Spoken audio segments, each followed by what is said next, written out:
Bueno, en esta presentación lo que vamos a ver es la temática del diseño para el ensamble, es parte del diseño para la excelencia y tiene un enfoque exclusivo en los ensambles o en los procesos de ensamble y del proceso. Bueno, como tal, ¿qué es el diseño para el ensamble? Es una metodología que se enfoca que enfoca el diseño del producto para poder reducir esos costos de producción, permitir hacer un montaje más sencillo, sin afectar de ninguna manera su funcionalidad. Como primer concepto del diseño para el ensamble tenemos como la forma que recomienda Ulrich para tener una medida base de ese diseño para el ensamble, y es esta que tenemos acá, que es un número mínimo teórico de piezas por 3 segundos. Estamos tomando como base un tiempo promedio de ensamble de 3 segundos. Bueno, que ese ensamble tiene unas características especiales sobre el tiempo total que se ha estimado para el ensamble, o sea, el que se ha tomado en realidad. Entonces, este índice, entre más grande es mucho mejor, porque a medida que tenemos un menor tiempo, digamos, del real estimado para ensamblarlo, pues hace que este indicador sea mucho más grande. Entonces este indicador, entre más grande, mucho mejor, pues estamos haciendo más eficientemente nuestros procesos de ensamble. Bueno, para entender un poco ese número teórico de piezas que uno debería tener, entonces hay que evaluar, pues la base si es la arquitectura del producto, donde sacamos todos nuestros trozos. Pero uno podría evaluar esto como si necesito la pieza, o la pieza necesita moverse respecto al resto del conjunto. O sea, eso es mirando si es necesario tener dos piezas que finalmente tenemos que ensamblar. Porque si es dado el caso, preferiría de pronto tener una arquitectura integral donde las dos piezas estén conjuntas. Entonces, si es necesario moverse, pues vale la pena que tenga una pieza aparte que tendré que ensamblar, y que de pronto, si es necesario moverse, necesitaré un ensamble de un tipo bisagra o demás. La pieza es de un material diferente, entonces si la pieza es de diferente material, entonces pues bueno, hay unas razones para que estén en dos, pues para que cada una la haga por aparte y finalmente tenga que hacerles los procesos de ensamble. Si no necesito material, pues puedo evaluar ese ensamble, cómo hacerlo, o si es necesario aún hacer un ensamble, o si puedo hacer de igual manera una pieza integral. Y lo último que debo tener en cuenta es si la pieza debe separarse del conjunto, como para permitir hacer una reparación o demás, digamos, algo así como el cartucho en una impresora. Entonces lo quito, lo recargo, entonces es necesario tenerlo para poderle hacer ese mantenimiento. Entonces, si es necesario, pues bueno, entonces miro cómo debe ser ese ensamble y demás. Estos son los principios un poco que uno debe tener en cuenta cuando hace los trozos, y finalmente para obtener este mínimo número teórico de piezas que va muy de la mano de esa arquitectura del producto. El diseño para el ensamble tiene más principios. El principio básico con el que hemos nombrado, pues preferiblemente no hacer ensambles.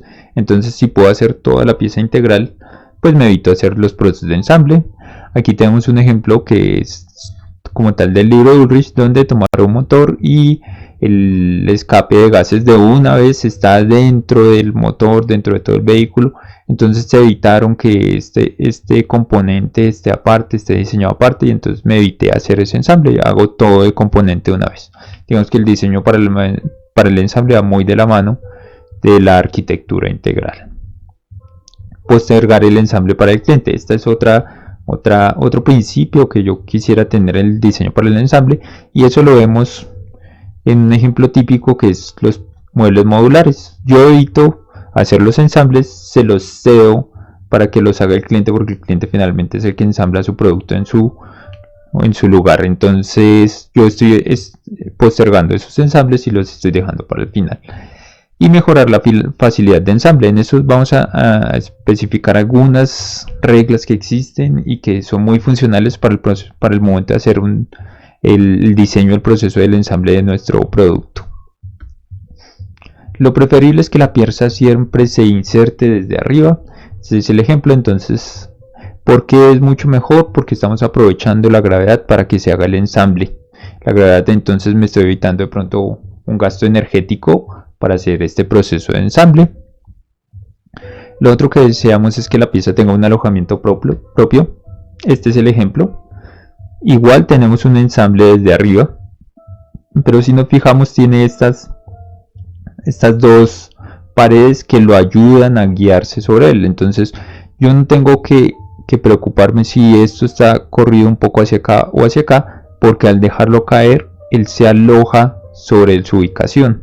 Esto es un ensamble ideal con alojamiento propio, a diferencia de este que yo sí tengo que hacer movimientos hacia un lado, hacia el otro, digamos que en el sentido de X y Y, hasta que se ubique exactamente acá. Igual los dos son desde arriba, pero este yo no tengo la preocupación de tener una exactitud en el momento de hacer el ensamble. Esto ahorra muchísimo tiempo en los procesos de ensamble. No es necesario orientar la pieza. Entonces yo preferiré hacer un ensamble de una esfera. ¿Por qué? Porque no tengo que, por donde la tome la puedo ensamblar perfectamente. Mientras que en el caso de este, que solo le aumentaba en realidad una dimensión de lo que hablaremos, ya tengo que dirigirlo de esta forma. Entonces tengo que orientarlo. Si va en posición vertical, ya no lo puedo ubicar. Entonces, mientras que aquí no importa qué ubicación vaya, en X, en Y, aquí sí necesito una ubicación. Entonces, mucho mejor que mis piezas lograran tener ensambles de este tipo. Este es el ensamble ideal, no es fácil de colocar, pero pues en la medida que yo tenga que hacerle menos orientaciones, mucho mejor. Si aquí el siguiente paso después de esto sería estilo una llave, donde ya sería muy complejo, o bueno, requiere mucho más esfuerzo hacer ese ensamble. Otro principio importante para mejorar esa facilidad del ensamble es que no requiere herramientas. Entonces, si todo lo puedo hacer con las manos, mucho mejor, evitar el uso de destornilladores o demás equipos. Pues es mucho más rápido hacer el ensamble y se evitan los procesos de toma de equipos y utilización de equipos. Preferible que sea con una sola mano hacer el ensamble, para que tenga la otra mano disponible para hacer movimientos de los componentes y demás. Fuerza en un solo movimiento. Entonces otra vez el ejemplo del perno. Entonces en este caso mi fuerza para hacer el ensamble iría en esta dirección. Y vemos otro ejemplo. Ahora ya el tornillo. Un tornillo, entonces igual tengo que hacerle fuerza en esta dirección, pero además tengo que hacerle una fuerza del giro, que entonces me está implicando hacerle dos fuerzas y es más desgaste para hacer este proceso de ensamble, tanto en tiempo como en energía. Entonces preferible que tenga una sola fuerza para hacer ese ensamble. Y finalmente que la pieza se pueda asegurar inmediatamente al insertar. Este es el típico ejemplo que nos encontramos con los pisos flotantes, donde esto llega y se aloja acá y por gravedad se deja caer y ya queda ajustado, no hay que hacer nada más. Es un ensamble tipo clip que nos hace que se queden ajustados y que es un buen ajuste. No necesite materiales, no necesite nada adicional y él se ajusta inmediatamente. Estos son los principios para mejorar la facilidad de ensamble y para el diseño para el medio ambiente. A partir de este diseño del ensamble, entonces lo que nosotros finalmente construimos es una lista de materiales, una explosión de materiales, que es como todas esas necesidades de producción o ensamblaje de un artículo. Entonces me aparecen todos los componentes del producto para que yo lo pueda organizar, y me sirve como instrucciones para finalmente hacer el ensamble, y después nos servirá en producción para hacer solicitudes de pedido y demás. Entonces, para este diseño del proceso de ensamble, entonces lo que necesito es determinar los trozos del producto, que ya los he encontrado en la arquitectura del producto, y definir los métodos de ensamble, que ya los nombramos anteriormente. Y finalmente yo construiré el árbol con una relación de las piezas más básicas estarán en la parte inferior y las piezas más complejas en la parte superior del árbol. Ya vamos a ver justamente un ejemplo de un ensamble de un producto. Vamos a ver un ejemplo para ese diseño del árbol de explosión de materiales, que después nos va a impactar un poco en la identificación del costo del producto. Vamos a partir igual de un producto donde ya tenemos identificados cada uno de sus componentes, ya se hizo toda la arquitectura y del producto. Entonces partimos de esta. Entonces vamos a unir por medio de un perno. Este sería como el diente, en realidad este es el diente, con el marco, y entonces por medio de este perno permitiré unir como este otro perno, digámoslo así, desde que me permite unir el diente al marco. La unión de esos tres me permite construir una hebilla. Por otra parte, entonces voy a tener una abrazadera, que esto es una abrazadera, y le voy a agregar dos pernos para que me quede así con esa estructura movible, y eso corresponderá a una hebilla. Entonces ya tengo dos componentes de mi producto que estoy ensamblando. De estos puedo necesitar varios, entonces tengo tres igualitos. Ahora puedo decidir ensamblar ellos, y voy a utilizar unos resortes para ensamblar los eslabones, y también para una vez ensamblar esta hebilla con esos eslabones. Con estos tres resortes voy a poder hacer esos ensambles para finalmente obtener este, que es una pulsera, o bueno, sería como media pulsera. Con esa pulsera, eso mismo podría hacer y obtener otra pulsera. Entonces tengo dos pulseras en este desarrollo del ensamble del producto.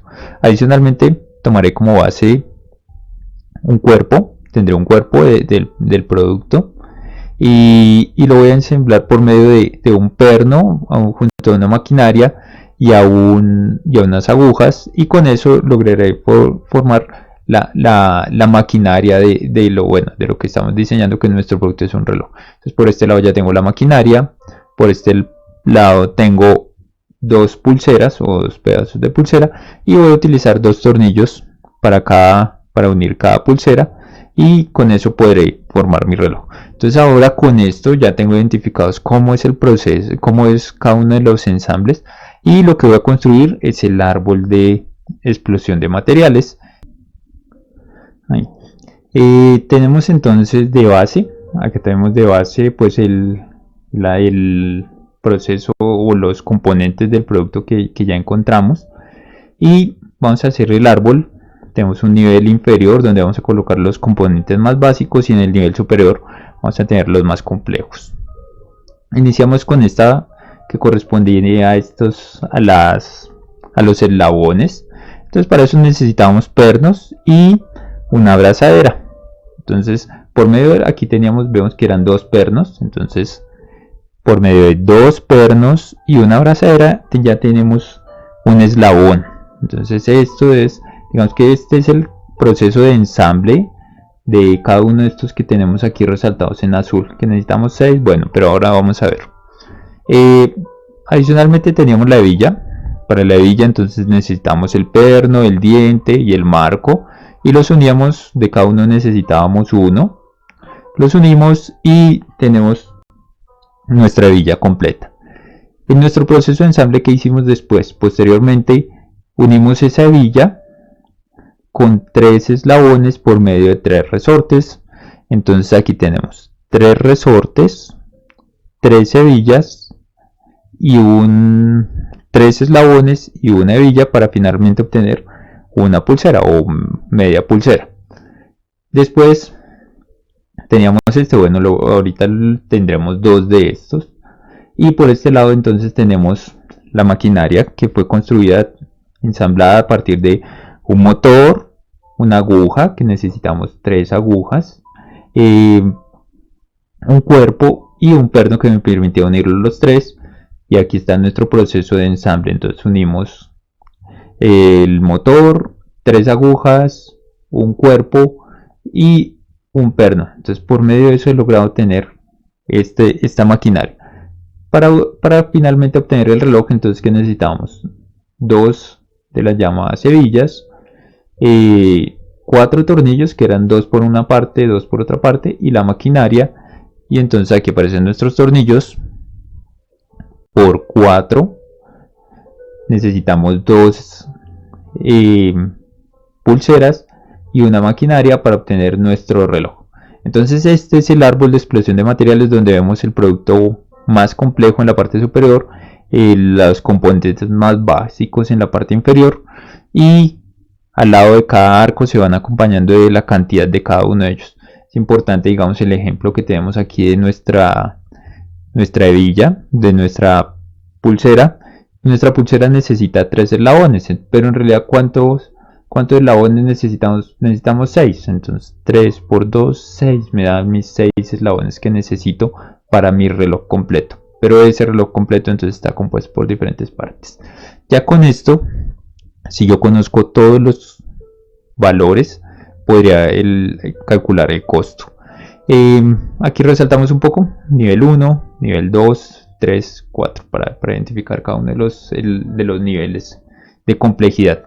Este es un producto sencillo, los productos reales pueden tener 200, 300 eslabones, un vehículo que también se hace árbol de explosión, no se hace de pronto así, pero sí se hace con una lista de explosión de materiales.